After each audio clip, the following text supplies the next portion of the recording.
오늘은 이제 그 성경 개관 시리즈 네 번째입니다. 그래서 오늘은 출애굽기에 관련되는 얘기를 할 텐데요.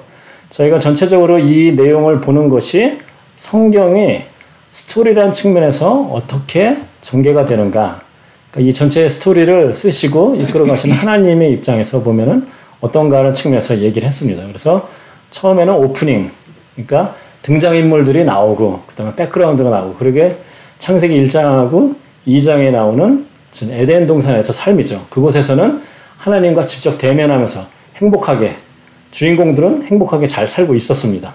그런데 스토리에 맞게 드디어 갈등이 시작됐습니다. 그래서 창세기 3장서부터 그 11장까지 여러 가지인데 계속 죄 지은 얘기 모습들이 나옵니다.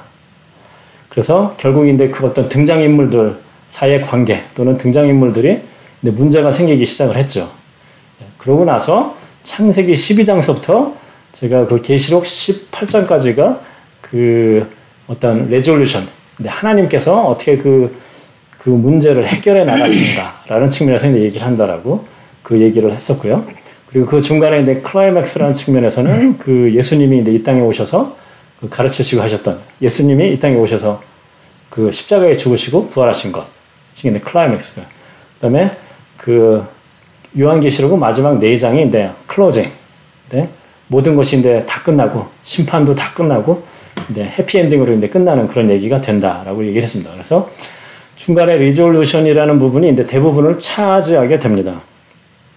그래서 그 오늘은 리졸루션이고, 그 중에서 두 번째, 지난주에는 그 아브라함을 통해서 하나님께서 언약을 해주신 것, 그러니까 자손을, 땅을, 그리고 그 아브라함과 그 자손을 통해서 모든 민족을 축복해 주시겠다라는 그런 얘기를 하셨는데, 그 언약에 대한 얘기를 했었고요.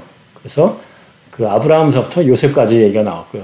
오늘은 거기서부터 한 400년 정도를 부흥 뜬 다음에 그 이집트에서 그 노예 생활을 하고 있는 그 이스라엘 백성들 얘기, 그리고 나서 우리가 알고 있는 출애굽, 이집트로부터 탈출하는 얘기가 됩니다. 그래서 내용적으로는 그 출애굽기 1장서부터 15장까지의 내용이 되겠습니다. 자, 그래서 출애굽기 1장서부터 15장까지 제가 이 스토리라는 측면에서, 스토리는 항상 주연이 있고 조연이 있는데, 그 주연은 하나님이시다. 그리고 조연은 바로 우리가 성경에 등장하는 여러 인물들이 된다라고 말씀을 드렸습니다. 그러니까 모세가 되고, 이 부분 같으면 바로가 되고, 그 전 같으면 그 아담이 되고, 노아가 되고, 아브라함이 되고, 그런 거죠.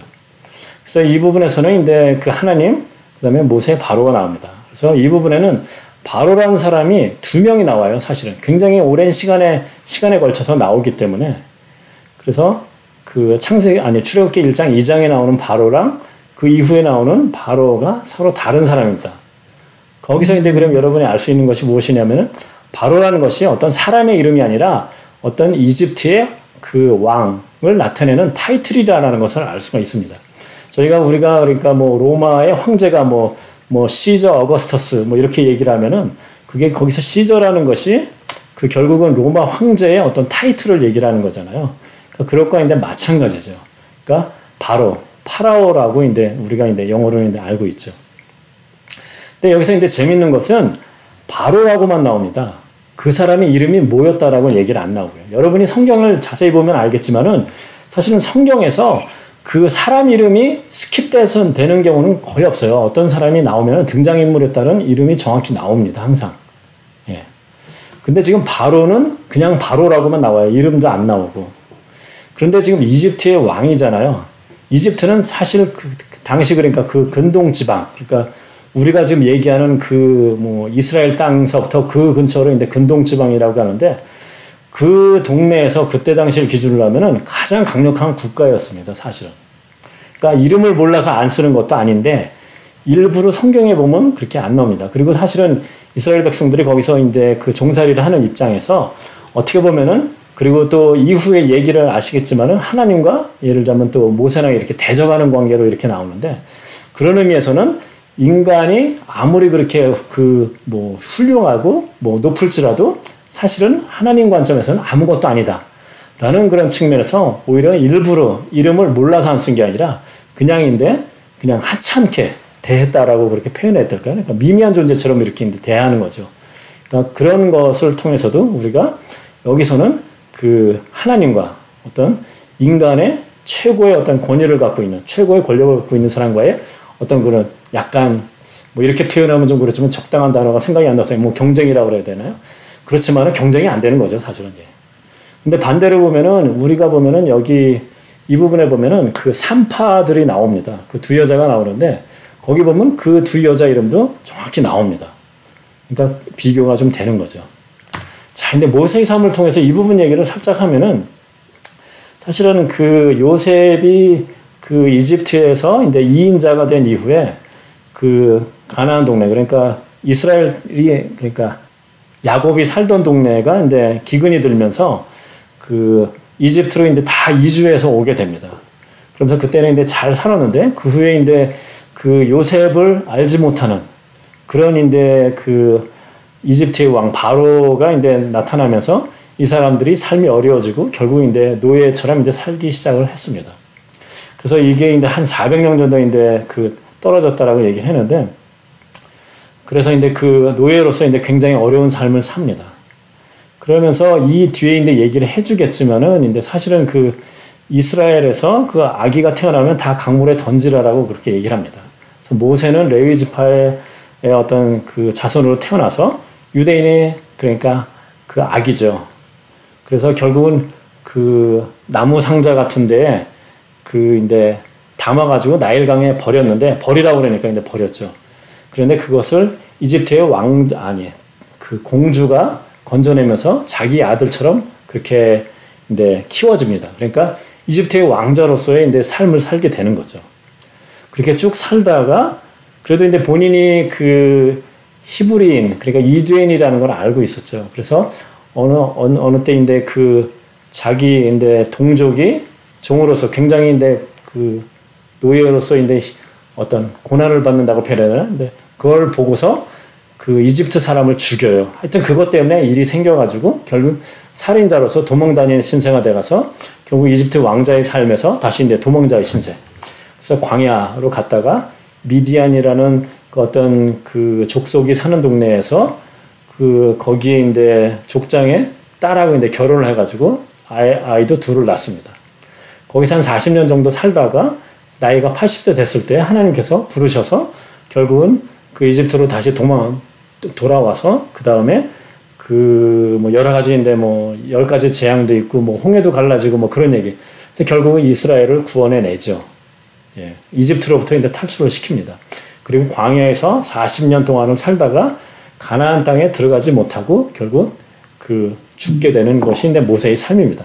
사실은 이 부분 그 스토리도 제가 대부분 다 얘기를 한 겁니다, 지금 사실은. 자, 그래서 생각을 해보면은 사실은 그 처음에 하나님께서 아브라함에게 약속하신 때를 기준으로 하고 지금 이 상황, 그러니까 종이었던 상황에서부터 해방되고 그 다음에 이제 가나안 들어가죠. 그게 이제 축복이 되는 건데 까지의 상황을 보면은 아브라함 때를 기준으로 하면은 거의 한 500년, 600년 정도 되는 거고요. 예, 요셉 기준으로 해도 그 기준으로 하면 430년은 된다라고 그렇게 얘기를 합니다, 사실은. 굉장히 오랜 기간 동안에 이제 있었던 거죠. 그래서 하나님께서는 우리가 이걸 통해서 그 이후에도 나오겠지만은 하나님께서는 약속하신 것을 반드시 이루지만은 때로는 그 약속을 이루시는 것이 인간이 생각하는 것처럼 바로 다음 날이라든가 바로 뭐 1년 뒤가 아니라 좀 더 오랜 기간에 걸쳐서 기다리셨다가 제가 항상 하는 표현, 가장 좋은 때, 가장 좋은 방법으로, 최선의 방법으로 그렇게 인도를 하시는데 그러니까 이스라엘 백성의 어떤 이 부분에서의 삶을 보더라도 하나님께서는 반드시 약속한 것을 이루어 주신다라는 것을 알 수가 있는데 또 반대로 생각해 보면 참 오랫동안 기다렸어야 됐었구나라는 것도 또 생각을 해볼 수가 있습니다. 자, 일단 또 넘어가면 처음에 이제 그 창세기 12장에서 아브라함하고 약속을 해 주셨습니다. 그래서 12장 1절부터 3절 사이에 보면은 땅에 대한 축복을 해 주셨고 정확히 얘기하면 그것은 12장 3절까지가 아니라 7절 정도쯤에 나오고 그 외에 하여튼 이 내용들은 계속 반복해서 리마인드를 또 시켜주고 또 시켜주고 그 자손들 이삭, 야곱, 뭐 요셉 계속 이제 리마인드를 해주시는데 땅의 축복, 그 다음에 자손이 엄청 많을 것이다. 축복. 그 다음에 온 민족을 축복해 주실 거다라는 그런 것도 이제 얘기를 합니다. 그래서 제가 이 부분을 얘기를 할 때 구약에서의 전도에 대한 얘기가 있습니까? 라고 질문을 했었을 때 있습니다라고 하는 이유가 뭐냐면은 온 민족을 축복해 주신다는 것. 그래서 하나님께서 구약에서 어떤 그 우리가 생각하는 전도라는 측면에서 일단 방법은 무엇이냐면은 그 축복을 통해서 주위에 있는 민족들이 야 도대체 저 민족들은 어떤 신을 믿길래 저렇게 축복을 받는 민족인가? 그러한 신이면 나도 믿고 싶다. 결국 그 얘기는 뭐냐면 그 민족이 이제 잘 해야죠. 이제 축복받은 민족으로서 축복을 잘 누릴 수 있는 그런 삶을 살아야 되는데 사실 이스라엘 백성은 그런 측면에서는 아주 잘하지는 못했죠. 예. 그리고 또 좀 더 하면은 뭐 자기를 축복하는 사람 축복하고 그 저주하는 사람은 뭐 저주를 한다 뭐 그런 얘기까지 있는데 기본적으로 큰 틀에서는 이렇게 세 가지입니다. 그래서 X표를 친 것은 그 출애굽기 15장까지는 아직 땅의 축복을 받지를 못했습니다. 왜냐하면 아직 그 이집트에서 남의 나라에서 지금 종살이 하고 있으니까 자손의 축복은 받았습니다. 그래서 지금 그 좀 있으면 이제 그 출애굽 그 이집트에서 나오는데 그때 어른 장정만 이스라엘은 그 남자 기준으로 20세 이상만은 그 인구 센서스나 이런 데서 카운트를 합니다. 그게 이제 60만 명 정도가 돼요. 그러니까 그게 이제 20세 이하, 그 다음에 여자까지 포함하면은 실제로 한 200만 명 이상일 거다라고 보통 이제 신학자들이 추측을 하죠. 그러니까 엄청나게 늘었죠. 그러니까 축복이 되는 거죠. 그리고 온 민족이 축복한다는 건 좀 이따 말씀 살짝 드리겠지만은 사실은 이집트를 나올 때 그 많은 다른 민족들도 쫓아서 나옵니다. 사실은. 그런 측면에서는 축복이라고 할 수가 있죠. 그 사람들.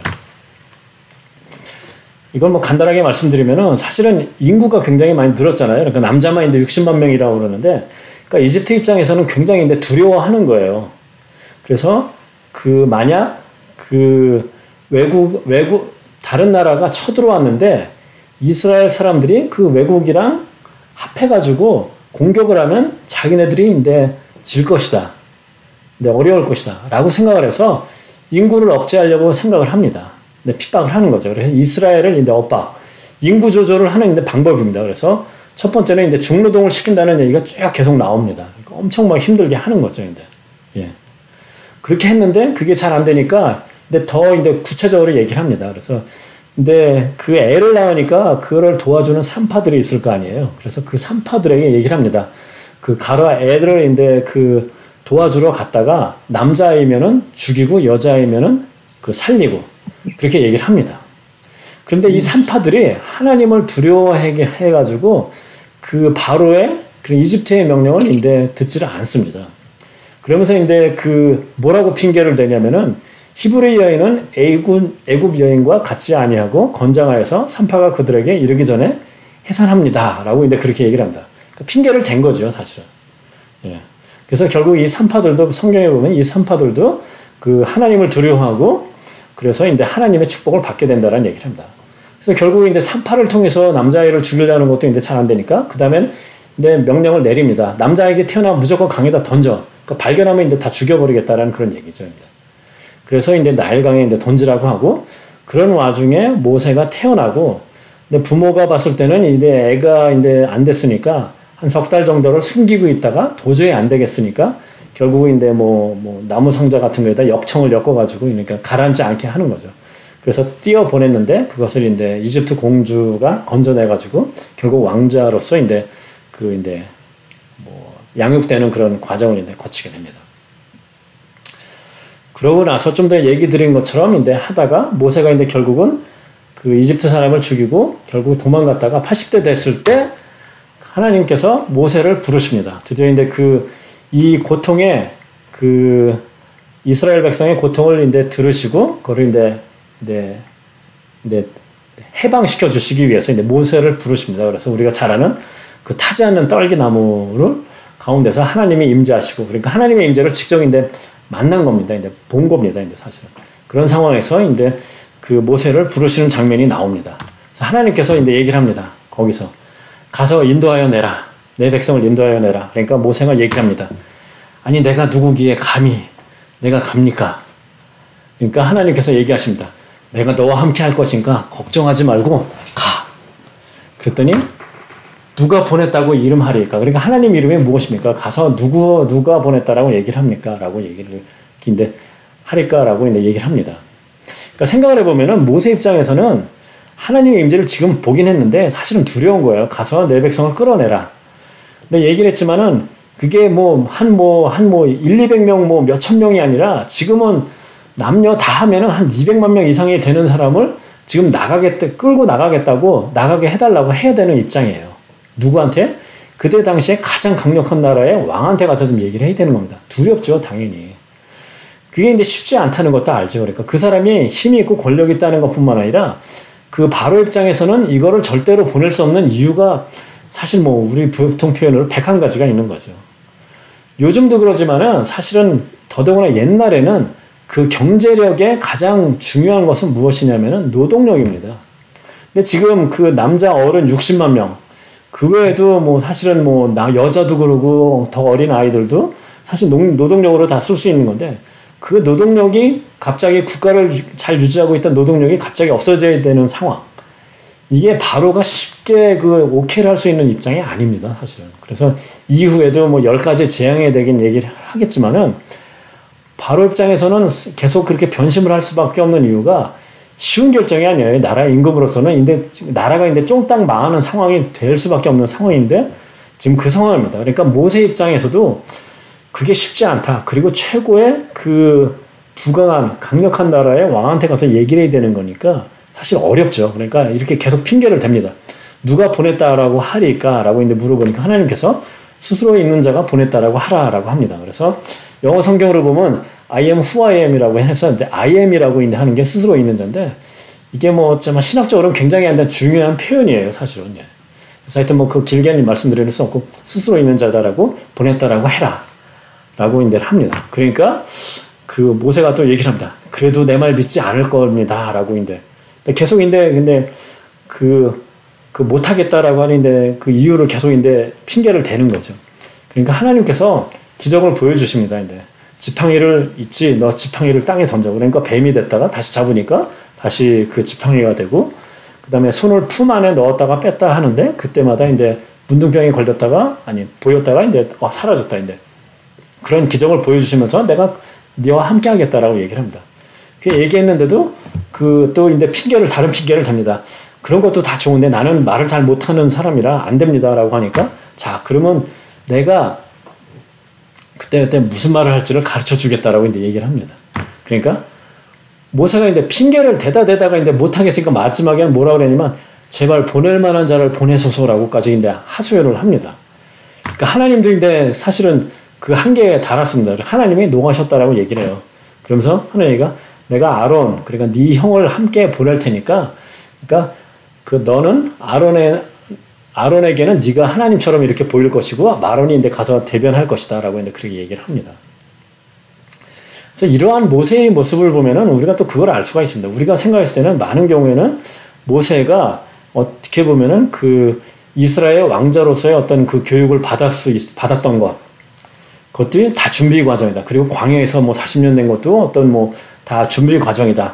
라고 이렇게 얘기하시는 분들이 많이 있습니다. 그리고 당연히 그것도 맞는데 또 다른 측면에서 생각을 해보면은 이 정도로 하나님께서 직접적으로 임재도 나타나는 걸 직접 눈앞에서 보는 상황이에요. 예. 그리고 이렇게 또 그 여러 가지 이적도 보여주시고 직접 설명도 해주시는데도 계속 이렇게 하는 것을 보면은 모세가 정말 하나님 보시기에 딱 적당한 사람이어가지고 뭐가 개인적으로 훌륭해서가 아니라 이것도 하나님의 일방적인 은혜로 그냥 선택을 하셨구나라는 그런 생각이 듭니다. 제가 지난번에도 특히 야곱 얘기할 때 보면은 사실 야곱은 비열한 인간의 아주 전형이다라고 그렇게까지 얘기를 하면서 야곱을 통해서 그 이스라엘의 12 지파가 생기게끔 하신 그런 축복을 하는 것도 보면은 거의 야곱이 뭔가 잘해서 그런 게 아니라 순전히 하나님의 은혜다. 하나님의 선택이다라고 했는데 모세를 보면서도 사실은 그런 생각이 듭니다. 드디어 모세가 가서 바로에게 얘기를 합니다. 내 백성들이 광야에 가가지고 하나님께 경배를 좀 드려야 되니까 보내줘. 안 된다 그러죠, 당연히. 그래서 그 과정이 굉장히 길게 나오면서 12가지의 어떤 재앙, 하나님의 이적이 나타납니다. 처음에 지팡이가 뱀으로 되는 것부터 시작을 해가지고 그다음 처음 난 것에 죽는 것까지 계속 이렇게 있습니다. 12가지가 이렇게 있는데 첫 번째와 두 번째까지는 사실은 이집트의 그 마술사들도 똑같이 합니다. 그러니까 물을 피로 만들고 지팡이가 뱀으로 되는 것도 그 사람들도 해요. 그러니까 바로 입장에서는 그거 뭐 별로 중요한 게 아니에요. 자기 사람들도 하니까. 그런데 세 번째서부터는 그 이집트의 마술사들도 할 수가 없어요. 그러니까 마술사들이 얘기를 합니다. 아, 이거는 정말로 그냥 이 사람이 그냥 술수를 쓰는 게 아니라 진짜 하나님이 하는 거 하는 것 같다. 그러니까 보내줘라라고 이제 얘기를 하는데 당연히 안 듣죠. 예, 그래서 그런 일이 있고요. 그 다음에 그 여기 보면은 그 별표가 쳐져 있는 게 있잖아요. 파리랑 뭐 가축 죽음 이런 데 옆에 별표가 쳐져 있는 것은 무엇이냐면은 이거는 이제 이집트 사람들이 사는 동네에만 이러한 이제 재앙이 미친 것입니다. 당시에는 이집트 사람들이 그 어떤 자기들끼리 이제 모여서 살았을 거 아니에요. 근데 그 동네에는 파리들도 안 끓고 그 전염병에 의해 가지고 가축이 죽지도 않고 어두워지지도 않고 뭐 등등 뭐 우박도 안 떨어지고 이런 일이 있었죠. 그러니까 그런 거를 통해서도 우리가 이거는 정말 이게 그냥 어쩌다 생긴 자연재해가 아니라 확실히 어떤 그 하나님이 하신 그런 일이다라는 걸 알 수가 있죠. 예, 그리고 여기 여기에 있는 많은 것들이 보통 보면은 이제 많은 민족들이 사실은 그 유일신 종교가 아니라 다신교인 종교들이 많아요. 사실은 유대인이라든가 그다음에 그 후에는 뭐 기독교 아니면 이슬람교 정도가 그 유일신교 신이 하나다라고 얘기를 하지 대부분의 민족들은 사실 다신교예요. 그런 측면에서는 그 이집트도 다신교인데 여기에 있는 이러한 그 재앙들이 어떻게 보면 그런 여러 이집트 사람들이 섬기던 그 신들에게 뭐라고 해야 되나? 그 신들을 이기는 거라고 해야 되나요? 그런 거다. 예를 들자면 흑암이라는 건 뭐냐면은 그 바로는 그러니까 이집트의 왕은 그 태양의 아들이라고 이제 그 불려지는 사람이에요. 그러니까 신과 같은 이런 존재다라는 거죠. 태양이라는 건 뭐예요? 밝음이죠. 그런데 어둠이 나타나는데 그 바로가 내지는 그 신이 아무것도 할 수가 없는 상황인 거예요. 그냥 계속 껌껌해지는 거죠. 그러니까 무엇이에요? 하나님이 그 신들을 이겼다라고 할 수가 있는 거죠. 그러니까 여기 있는 것들이 그런 내용이다라고 그렇게 뭐 주장하는 뭐 학자들도 좀 있습니다. 이런 것들은 이제 다 나름대로 이제 다 의미가 있을 거다라고 생각을 합니다. 예. 자, 그럼 10가지 재앙의 목적이 무엇일까요? 하나님의 능력과 주권을 알게. 즉, 진정으로 그 참신이 누구냐. 좀 전에 얘기하신 표현으로 하면 누구냐라는 것도 이제 알 수가 있는 거고요. 그러니까 그런 측면에서. 그러니까 이 세상을 뭐 창조하신 분으로서 누가 진정으로 능력이 있고 누가 신진적으로 이제 주권을 갖고 있느냐라는 것을 알게 하는 거죠. 즉, 하나님의 영광을 위해서. 제가 이제 한 거는 결국 이 단어 하나 때문에 그런 거예요. 하나님의 영광을 위해서라는 것 때문에 그런 겁니다. 능력과 주권을 누가 갖고 있냐. 그리고 그걸 통해서 많은 사람들이 하나님께 영광을 드리고 나타내게 하는 것이 목적인 거죠. 그래서 사실은 보면은 그 후에 구약에서 보면은 이스라엘 백성들이 계속 그 하나님을 말씀대로 안 살고 막 배반하고 그럴 때 선지자를 통해서 계속 뭐 너희 돌아와라 얘기를 하는데 그때마다 얘기하는 게 뭐냐면은 이 출애굽 사건을 다시 리마인드를 시켜요. 이거는 이스라엘 민족은 잊어버릴 수가 없는 사건이에요. 그러니까 아무리 민족이 아무리 하나님을 안 따르고 하더라도 그 히스토리로서 그걸 잊어버릴 수가 없어요. 그러니까 다시 리마인드를 하면 그랬었다는 얘기를 들었는데 라는 것을 누구나 알 수 있는 사건이죠. 그만큼 임팩트가 있는 사건인 것이죠. 그 산파를 통해하고 남자애가 태어나면 죽이라고 그랬잖아요. 그리고 그게 잘 안 되니까 그 다음에는 그냥 남자애 태어나면 무조건 죽여. 근데 발견하면 다 죽일 거야. 라는 상황이 되니까 남자 아이들을 죽인 것에 대한 정의구현이죠. 자, 그래서 다른 민족도 축복해 주신다는 얘기를 아까쯤 세무표로 했는데 그 밖에 여러 다른 민족들도 많이 그들과 함께 따라 나섰고 그러니까 이 사람들이 하나님의 그 10가지 재앙을 보면서 이게 진짜 신이구나. 그리고 이 사람들이 나오면서 사실은 그 주위에 이집트 사람한테 너 이거 귀금속 같은 것 좀 내놔. 그러면 다 이제 주는 상황이 됐어요. 하나님께서 그렇게 이제 하신 거죠. 그러니까 뭐 그런 것들 여러 가지를 보면서 이제 많은 민족들이 이제 따라 나왔죠. 다른 민족도 축복하시나. 자, 그리고 신실하신 하나님. 그래서 그 하나님이 그들의 고통의 소리를 들으시고 아브라함과 이삭과 야곱에게 세운 그 언약을 기억하사. 자, 아까쯤에도 얘기했지만은 그 오랫동안 기다렸지만은 결국 하나님께서는 결국 그 기억해 주시고 꼭 이루어 주신다라는 그런 측면.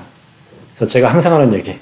예. 하나님이 약속하신 거는 그리고 여러분이 만약 정말 신실하게 하나님 뜻에 맞는 기도를 했다라 그러면 하나님께서 들어주시는데 그게 이제 다음 날이 아니기 때문에 이제 문제인 거죠. 항상 이제 예.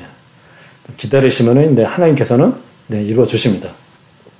자, 그리고 이제 여기 이제 그 사실은 마지막 10번째 그 첫 번째 난 것이 다 죽는다라고 했을 때 그 날을 기념하는 게 6월절 패스오버라는 건데 그때 이제 그 첫 번째를 죽는데 이스라엘 백성의 그 첫 번째 자손들은 죽지를 않아요.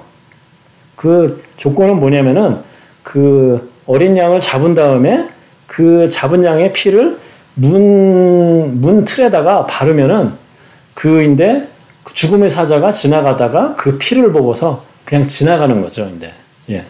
그래서 그게 패스오버가 됩니다. 6월절. 예. 예. 그래서 이거는 당연히 그 우리가 알다시피 어떤 죽을 수밖에 없었는데 어린 양의 피가 문틀에 있는 것 때문에 피 때문에 인데 그 죽음을 면하게 되는 거죠. 다시 살게 되는 거죠. 어떻게 보면. 그게 이제 예수님이 이 땅에 오셔서 하신 일의 어떤 예표, 보여주는 것이 되는 거죠. 예수님께서도 죽을 수밖에 없는 인간을 위해서 이 땅에 오셔서 십자가에 죽으시고 어린 양과 같은 그런 게 되는 것이죠. 그리고 그 피를 믿음으로써 그리고 문틀에 발랐다는 것과 마찬가지겠죠. 그러니까 문틀에 발랐다는 게 그런 의미예요. 그러니까 문틀에 발랐다는 게 예를 들자면 그 소문을 듣고 이집트 사람이 나도 좀 피 좀 줘 해가지고 만일 자기 집 문틀에다 발랐다. 그러면 그 사람들 당연히 살았을 거예요. 반대로 얘기하면 이집트 사람 중에서 그게 말이 돼. 피 바른다고 죽어. 그러면서 만약 안 바른 사람이 있었으면은 그 이스라엘 사람도 죽었을 거예요. 결국 그것을 믿느냐 안 믿느냐라는 거죠. 그런 의미에서는 예수님의 십자가도 마찬가지 의미가 되는 거죠. 그것을 통해서 모든 사람에게 그 구원을 주실 수 있는 그런 계획이 세워주신 것이고 그걸 믿는 사람은 실제로 그것을 이제 받아들이고 자기한테 이제 영향이 미칠 수가 있는 것이죠. 그래서 6월절이라는 것은 그런 과정이 있었고 그것은 예수님이 땅에 오셔서 십자가에 죽으시고 우리를 구원하신 그 모든 과정의 어떤 그 예표다라고 이렇게 생각할 수가 있는 거죠. 그래서 이런 것들을 이제 서머리적으로 보면은 구약에서는 우리가 이스라엘 백성이 노예 상태로 있다가 그 새 땅, 지금 이 다음에 나오겠지만, 근데 가나안 땅에서 들어갑니다. 인데 그리고 그곳은 어떤 땅이에요? 그 젖과 꿀을 흐르는 땅. 그리고 더 중요한 것은, 그러니까 좋은 삶이에요. 그리고 더 중요한 것은 그곳에서 하나님과 친밀한 관계를 맺습니다. 다음 주에 자세히 얘기하겠지만은 이스라엘 백성들이 사는 곳의 한가운데에 그 하나님의 성막이 있어요. 하나님이 그곳에 계시는데 하나님과 함께 사는 삶인 거죠. 친밀한 삶. 노예 상태였다가 하나님의 그 은혜로 인해서 더 좋은 땅, 새 땅에서 하나님과 친밀한 관계. 신약에서도 뭐 마찬가지죠. 그전에 우리는 죄 아래에 있는 그런 노예 상태였었는데 그것이 예수님의 십자가를 통해서 우리가 구원을 받고 그 후에는 성령님을 통해서 하나님과 이런 어떤 친밀한 관계를 맺는. 제가 처음에도 그런 얘기를 했지만은 처음에 에덴 동산에서의 삶은 하나님과 직접 얼굴을 보면서 교제를 하는 그런 삶이에요. 인간이 절대적인 능력이 있는 신과 직접 교제를 해요. 그 부탁하면 이제 다 들어줄 수가 있겠죠. 이제 맞기만 한다면은. 그런 삶을 살기를 하나님께서는 원하시는 거예요. 그게 하나님께서 인간을 창조하신 목적이고 그 과정을 통해서 하나님께 영광을 돌리고 나타내는 그런 것들.